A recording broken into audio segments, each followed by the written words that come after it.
Bom, a neurociência vem trazendo para a gente muitas novidades. E essas novidades são decorrentes da incorporação de novas metodologias, novas maneiras de pesquisa. Então, por exemplo, um ponto importante que a neurociência está descobrindo e ajudando muito no tratamento das doenças com relação à genética. E no caso, mais especificamente, das doenças psiquiátricas e psicológicas, estão sendo descobertos genes envolvidos em cada uma delas. E um ponto importante é que esses genes têm o fato de que as doenças psiquiátricas, elas são doenças poligênicas. Ou seja, em um par de cromossomos, existe um par de alelos. Em outro par de cromossomos, existe um outro par de alelos. E, de alguma forma, esses pares de alelos geram proteínas que interagem para poder manifestar a doença. Além disso, uma característica importante das doenças, ou outra característica qualquer que seja poligênica, é a interação com o ambiente. Então, todas as características poligênicas, sejam elas doenças ou não, vão ter como fatores a presença de vários pares de genes alelos e também um estímulo ambiental. Então, ter o gene é uma coisa, manifestar o gene é outra coisa, tá bom?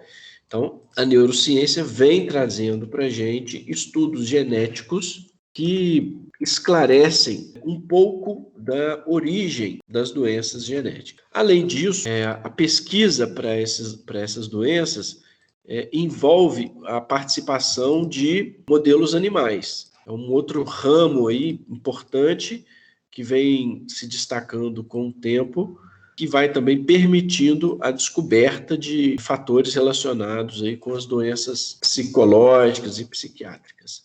Aqui, então, eu coloquei uma representação de um modelo animal, que é o rato Wistar. No caso, essa imagem é minha, esse braço é meu, esse relógio é meu, tenho até hoje.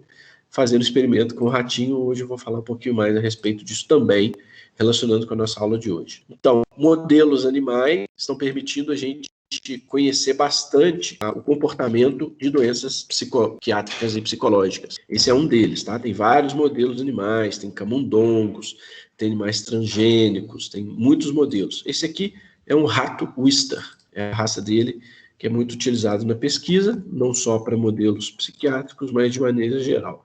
E um outro fator importante que a ciência tem trazendo, a neurociência tem trazendo bastante importante, é a neuroimagem. Por exemplo, tomografia por emissão de pósitrons, ressonância magnética funcional, são aquelas imagens do cérebro, do encéfalo, da medula, que seja. Então, à medida que o tempo vem passando, esses diferentes modelos estão trazendo conhecimento para o estudo da neurociência. De modo que é possível até mesmo a gente hoje, através de estudos com gêmeos, tentar detectar um pouco a chance que o indivíduo tem de manifestar transtornos psiquiátricos e psicológicos. Por exemplo, a incidência do autismo e de transtornos psiquiátricos foi verificada em gêmeos idênticos e em irmãos de indivíduos afetados.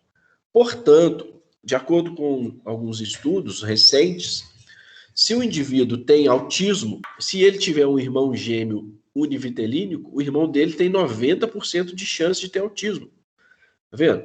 Se ele tem um irmão, não necessariamente gêmeo idêntico, pode ser um gêmeo bivitelínico ou um irmão que não é gêmeo, a sua chance é de 20%. E o autismo tem uma prevalência na população de 1 a 3%. Então, essa primeira linha da tabela mostra para a gente uma tendência genética muito grande na manifestação aí do autismo, certo?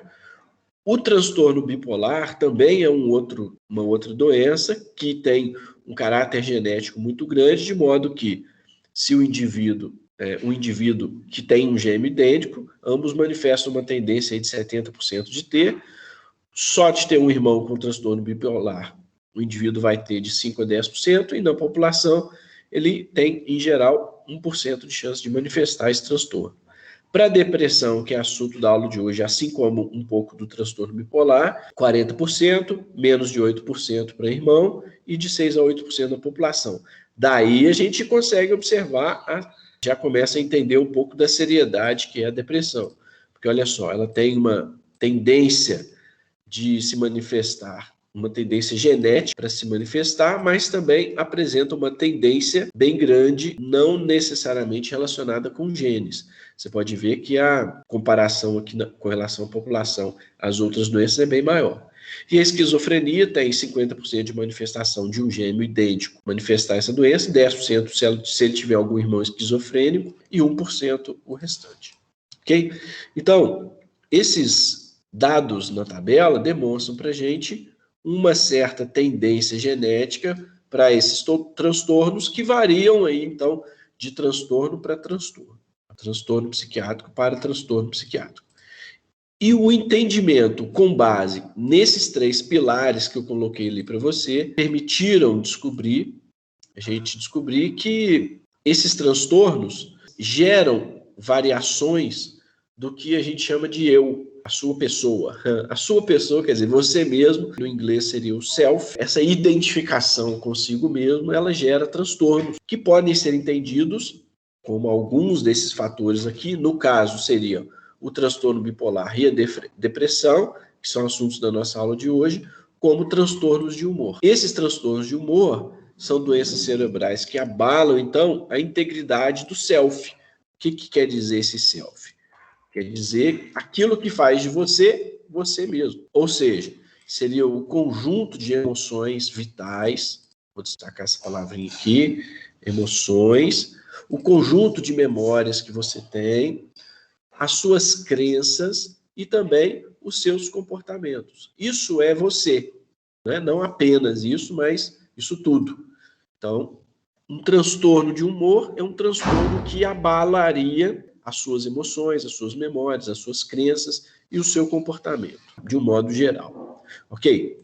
Esses estudos permitiram a descoberta de que existem regiões do cérebro relacionadas com esse eu. Essas regiões compreendem, nesse contexto da nossa aula de hoje, tem o corpo amidaloide, o hipotálamo, córtex pré-frontal. Esse córtex pré-frontal tem ações importantes relacionadas, por exemplo, a gente vai retomar isso um pouco na aula, com a tomada de decisões, até também com a memória. O hipotálamo tem a ver com a memória e com a manifestação de funções fisiológicas, a neurohipófise e a adenohipófise. Tem aquela produção daquele monte de hormônios, FSH, LH, TSH, ACTH, ocitocina, prolactina, e o funcionamento dela é regulado pelo hipotálamo, por aqueles núcleos hipotalâmicos. O fato é que esse hipotálamo ele vai manifestar muitas ações sistêmicas. E essas ações sistêmicas, olha só que interessante, se manifestam mediante um estímulo do corpo amidaloide, que é um local que fica aqui na região temporal, mais internamente, que tem repertório de emoções muito grandes. Esse corpo amidaloide, por exemplo, por estudos de neuroimagem, demonstram a sua ativação em situações de medo, em situações de esperança, de tristeza, em situações de fome. Em várias situações, o corpo amidaloide é ativado, e aí o que eu estou querendo dizer com você é que essa ativação do corpo amidaloide promove uma ativação no córtex pré-frontal, promove ativação no hipotálamo, né? Então, há um circuito de ativações sucessivas entre essas 3 regiões aqui. E esse circuito, quando é ativado, ele permite a manifestação de emoções. Essas emoções, quando a gente escolhe uma delas, a gente tem o que a gente chama de humor. Então, uma analogia que eu gosto de fazer é a seguinte: vamos supor, a gente conhece clima. Nublado, está ensolarado, está chovendo, está seco, aquelas características do clima. A gente pode pensar nessas características do clima como sendo as emoções, tá? Mas, durante o dia, aquela característica do clima que mais predomina seria o nosso humor, ok? Então, o corpo amidaloide daria todas essas emoções, e o hipotálamo, com o córtex pré-frontal, ele vai manifestar uma dessas emoções mais intensamente. É o que predomina dessas emoções. Isso aí é o humor. E nos transtornos de humor, a gente vai ter uma alteração desse humor aí. Entendido? Bom, para tentar explicar isso há muito tempo, muitas pessoas importantes criaram explicações muito bacanas. Uma das explicações seriam, por exemplo, dadas por esse psiquiatra aqui francês, o Lacan, Jacques-Émile Lacan, que era um psiquiatra que estudou as obras do Freud. Então ele tem os seminários, conhecidos como seminários de Lacan, que ele tentava detalhar um pouco as descobertas do Freud, aí do início do século XX, e depois ele também criou outras discussões na psicologia. E que, à medida que agora o tempo vai passando, elas estão cada vez mais próximas com a neurociência. Isso aí, psicologia e psiquiatria estão se aproximando muito, devido justamente à tecnologia que está promovendo essa aproximação. Tá? Uma outra pessoa importante que tenta explicar um pouquinho de como a nossa mente funciona é o poeta português Fernando Pessoa, que dizia que o ser humano é um cadáver irradiado. Vocês vão ver que essas duas pessoas importantes têm como parte das suas obras um ponto de vista sobre as emoções relacionados com a nossa aula de hoje, da depressão, da ansiedade. Então, por exemplo, o Lacan diz que a angústia não mente, ou seja, se a gente está angustiado com alguma coisa, é melhor a gente prestar atenção. Né? Não é fingir que não existe, não. É melhor a gente prestar atenção porque ela é o dedo na ferida. Tá bom? E a gente tem que aprender a desenvolver maneiras de lidar com aquela angústia. E quando essa angústia e outros fatores se tornam mais exacerbados, transtornados, o ser humano pode, então, ser considerado um cadáver irradiado de diversas maneiras. Então, é uma outra maneira de avaliar, de vivenciar, de pensar sobre os transtornos de humor.